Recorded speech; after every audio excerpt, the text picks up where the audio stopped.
Olá pessoal, eu sou Newton Gomes, aqui da CPA Informações Empresariais. Continuamos falando a respeito da reforma tributária e agora eu queria passar uma informação que saiu hoje na imprensa, que é muito importante, que é o seguinte: vocês têm acompanhado aqui que o Congresso Nacional, né, tem uma comissão mista que tem dois projetos, né, um na Câmara e outro no Senado, e a comissão mista vai consolidar, vai conciliar esses dois textos. Só que todo mundo tem dito, o pessoal da comissão e também o Poder Executivo, que o governo não mandou até hoje a sua proposta.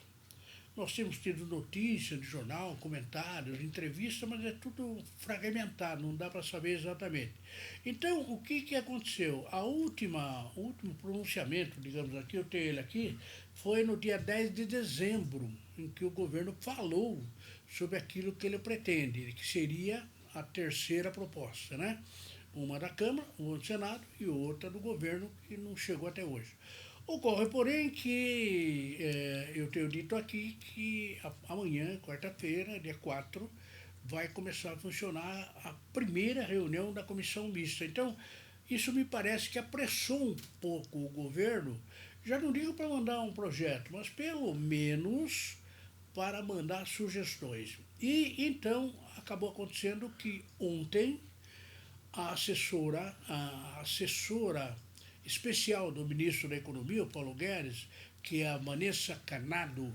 A Vanessa Canado, ela deu uma entrevista no Jornal Estado de São Paulo, e ela divulgou aquele que seria o projeto do governo federal, e que deverá ser enviado brevemente à comissão mista da reforma tributária. Imagino que não vai demorar muito. Então, o que a Vanessa ela colocou lá foi: olha, a nossa ideia hoje é assim, tal, tal. O problema não é um problema, mas esse projeto ele é muito assemelhado àquilo que foi divulgado no dia 10 de dezembro, né? Muito assemelhado. Então, a nossa sugestão nesse vídeo aqui é recordar um pouco os pontos das ideias do governo, para a gente saber exatamente como as sugestões do governo vão ocorrer lá na comissão mista. Bom, eu queria, desde o começo, já lembrar que as propostas que estão na Câmara e no Senado são muito diferentes da ideia do governo. Vamos relembrar aqui, e são muito diferentes. Bom, para a gente correr, são 4 fases, segundo a Vanessa. Então a gente vai analisar rapidamente essas 4 fases. Para a gente fazer essa análise, aqui ao meu lado a Júlia Gomes. Oi, pessoal. Bom, vamos começar, falando um pouco sobre o detalhe de cada uma das fases. A primeira fase é a criação de um tributo federal sobre o valor agregado, unificando o PIS e a COFINS, denominado Contribuição sobre Bens e Serviços, que a gente apelidou como CBS, com uma alíquota única entre 11% e 12%. E além disso, está em estudo o tratamento diferenciado para algumas atividades, como serviços, construção civil e transporte urbano.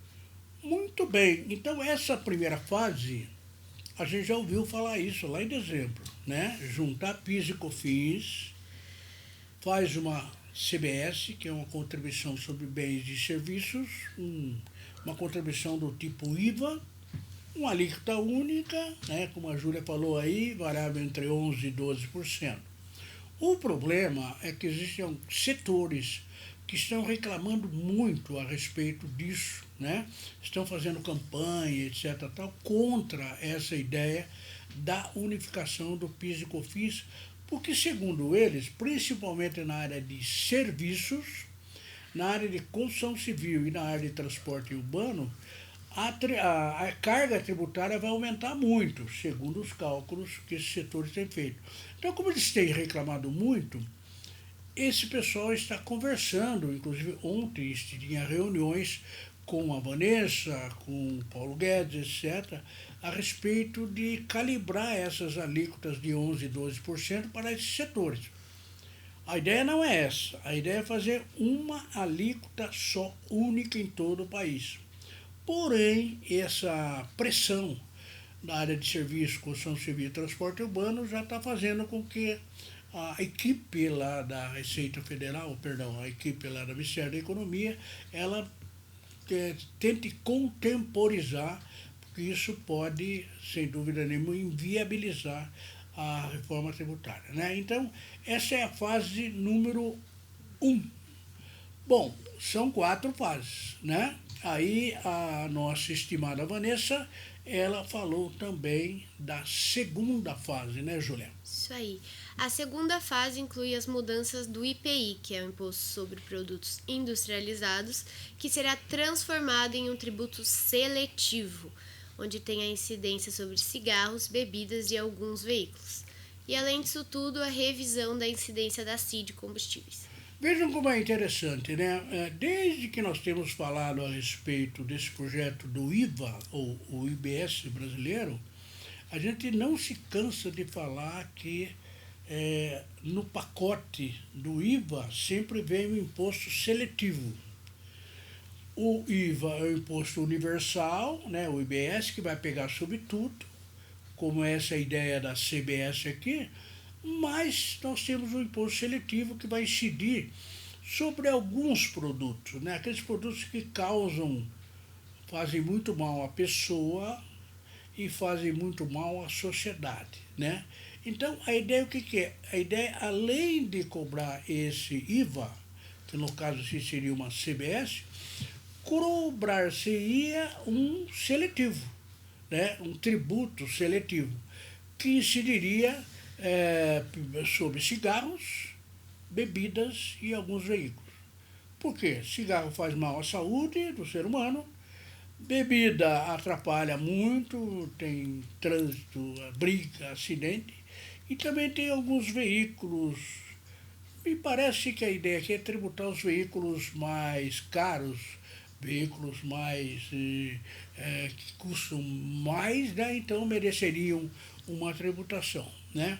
Então talvez essa fosse a ideia. Então essa aí. E além disso, nessa fase 2, está se falando também de uma revisão da CID. A CID, né, é aquela contribuição sobre o desenvolvimento econômico. Nós temos a CID combustível, por exemplo, né, que interfere no valor do combustível, etc. Uma das ideias é rever um pouco essa incidência, inclusive, diz o projeto lá, aventando-se até a hipótese de que a CID realmente seja totalmente revogada numa outra fase, né? Muito bem, então essa é a fase número 2. Vamos para a fase número 3, né, Julia? A fase número 3 fala sobre a reformulação do imposto de renda. O primeiro passo é o imposto de renda da pessoa jurídica, com a redução da tributação sobre o lucro, que é a soma do imposto de renda da pessoa jurídica mais CSLL, de 34% para 20%, em um longo período entre 5 e 8 anos. Exatamente. Então, essa ideia, que já estava naquele projeto de dezembro, é mexer no imposto de renda, né, na área do imposto de renda. Mas em 2 áreas. Primeiro, no imposto de renda da pessoa jurídica, das empresas, etc. E segundo, no imposto de renda da pessoa física. Na realidade, essa questão do imposto de renda, o próprio Ministério da Economia, até o próprio presidente da República tem falado muito sobre isso, sobre mudanças, sobre as alterações, etc. Na realidade, isso não tem acontecido nada, né? Estamos no 2º ano do governo e até agora não aconteceu nada. Espero que agora venha. Então, a reformulação do imposto de renda, como nós vemos, tem 2 subfases. Como a Júlia leu aí, primeira, a pessoa jurídica das empresas, né? Aí a tributação, que hoje é de 34%, né? Lembra-se o cálculo, né? É 34% por quê? Porque é 15% da alíquota geral, 10% do adicional dá 25% e 9% da contribuição social sobre o lucro líquido. Somando tudo isso dá 34%. A ideia seria reduzir desses 34% para apenas 20%. Só que aí tem uma notícia que não é tão boa. Essa redução ela seria feita em um longo período. Quer dizer, no primeiro ano uma parte, no segundo ano, quer dizer, está dito lá que é entre 5 e 8 anos que essa redução da tributação da pessoa jurídica ocorreria. Bom, tudo bem, de qualquer forma, havendo uma redução é interessante, né? Então, essa é a primeira, digamos assim, a subfase dessa fase número 3 do imposto de renda. Mas tem uma outra subfase aí, que é a do imposto de renda da pessoa física, com a elevação da faixa de isenção, redução das faixas de renda para cálculo do imposto, estudo de uma nova alíquota de 35%, fixação de um limite geral para as deduções com saúde e educação, tributação dos lucros e dividendos distribuídos pelas empresas aos sócios. Exatamente. Então, nesse aspecto da pessoa física, do imposto de renda, tem muita coisa aí, né? Então, começa a elevar a faixa de isenção, né? Convém lembrar que o presidente Jair Bolsonaro, até quando era candidato ele já havia dito que pretendia elevar a faixa de isenção, né? No começo falava em 5 mil, depois falava em 4.500, depois falou em 30, enfim. A ideia dele é reduzir a faixa de isenção. Ora, mas isso, se você reduz a faixa de isenção, que disse que dependendo do aumento pode liberar 10 milhões de contribuintes no Brasil todo do pagamento do imposto ou pagar menos, tudo bem, vai dar uma quebra na arrecadação, né? E aí, como é que fica? Aí a equipe da economia fala, presidente, vá devagar aí, senão a gente vai perder muito tempo. Então, primeira faixa de isenção. Segundo, vai reduzir as demais faixas de cálculo do imposto. Aquela tabelinha do imposto de renda, reduzir ali as alíquotas também. Mesmo sentido da faixa de isenção. Bom, depois tem o estudo de uma nova alíquota, aquela história de tributar os mais ricos, né? Desigualdade de renda, então vamos tributar quem tem mais dinheiro e vamos reduzir quem ganha menos. É uma ideia, tem um aspecto social aí também, que tem sido falado muito, mas até agora não aconteceu, espero que aconteça agora. Bom, depois tem uma fixação aí do limite geral das deduções com saúde e educação. A gente já falou sobre isso aí, né, Julião? Anteriormente já falamos aquela história de despesas médicas, né, e as despesas com educação. Essa história de despesa médica, eu me lembro de ter trocado alguma ideia sobre isso, porque, segundo o Ministério da Economia, as despesas médicas, hospitalização, etc., não tem limite. É a única despesa que não tem limite. Independente tem, instrução tem, né? Tem uma série de limites. Saúde não.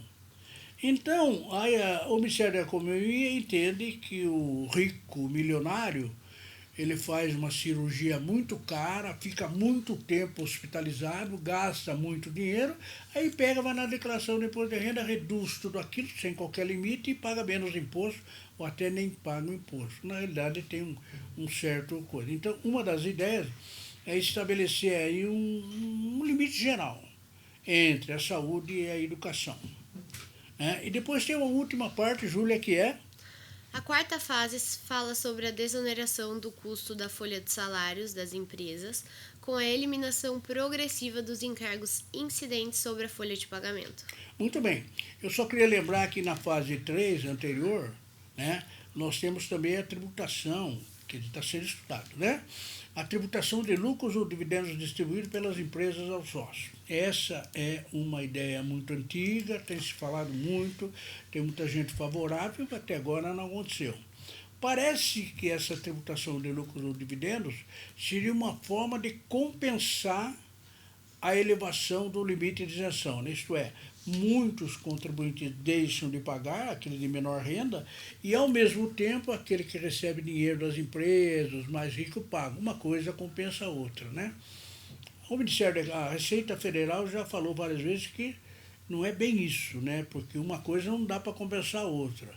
A redução na tabela, ela dá um rombo muito grande, muito maior do que a tributação de lucros ou dividendos que já nós tivemos no Brasil até 1995. Tudo bem, é uma ideia. Agora vamos para a fase 4, que a Júlia lembrou aí, que é a tal da desoneração do custo da folha de salário das empresas, eliminando os encargos incidentes. Encargo que nós lembramos aqui é a contribuição previdenciária de 20%, nós temos o sistema S, aí nós temos mais alguns elementos aí que acabam encarecendo a contratação de empregado. A ideia é desonera a folha, isto é, para de tributar a folha, e se fizer isso, as empresas vão contratar mais empregados, porque vai ficar mais barato fazer essa contratação. É uma tese também, né, que alguns acham que não vai funcionar bem assim, mas de qualquer forma, essa desoneração. Eu só queria lembrar que essa ideia da desoneração do custo da folha tem se falado muito tempo aí, para cobrir a perda dessa arrecadação com a CPMF. Vejam, o espírito da CPMF está rodando hoje. O Ministério da Economia, a Comissão Mista, de vez em quando a gente volta com a história da CPMF, né? Eu não sei o que realmente vai ocorrer, se tem a CPMF ou não. O próprio presidente da República, Jair Bolsonaro, já falou, não quero a CPMF, e aí acabou, demitiu um secretário da Receita Federal, tal. Mas política é algo que a gente não consegue dominar muito, né? Então, a quarta fase seria, segundo a Vanessa, né, a desoneração do custo da folha de salário das empresas. Muito bem, então essas são as 4 fases do projeto do governo, né, que já vimos em dezembro e agora estamos repetindo basicamente a mesma coisa, e parece que é isso que não vai mandar o projeto. O que o Ministério da Economia pretende é dar sugestões à comissão mista. E lembrando, a comissão mista, ela começa a trabalhar amanhã, quarta-feira, dia 4, a partir das 14h30, tá? Transmissão ao vivo pela TV Senado. Ok, Julia? Isso aí, pessoal. Bom, nos próximos vídeos nós vamos continuar analisando um pouco mais a comissão mista. E antes de acabar esse vídeo, eu gostaria de lembrar para vocês nos encontrarem nas redes sociais, @netcpa. Nós estamos no Facebook, no Instagram, no Twitter e também no LinkedIn. Você pode entrar também no nosso site, que é netcpa.com.br, ou ligar no telefone que está aparecendo na tela para falar um pouco mais com o nosso setor comercial. Por fim, gostaria de lembrar para vocês também se inscreverem aqui no nosso canal. E é isso. Até o próximo vídeo. Espero vocês. Muito bem. Antes de encerrar, eu queria lembrar que o sistema de informação empresarial da CPE é muito inovador, talvez o mais inovador do país, e nós talvez sejamos o único sistema de informações que vai acompanhar todo o trabalho da comissão mista da reforma tributária, né? Então, acompanhe nisso aqui e nos próximos vídeos. Muito obrigado.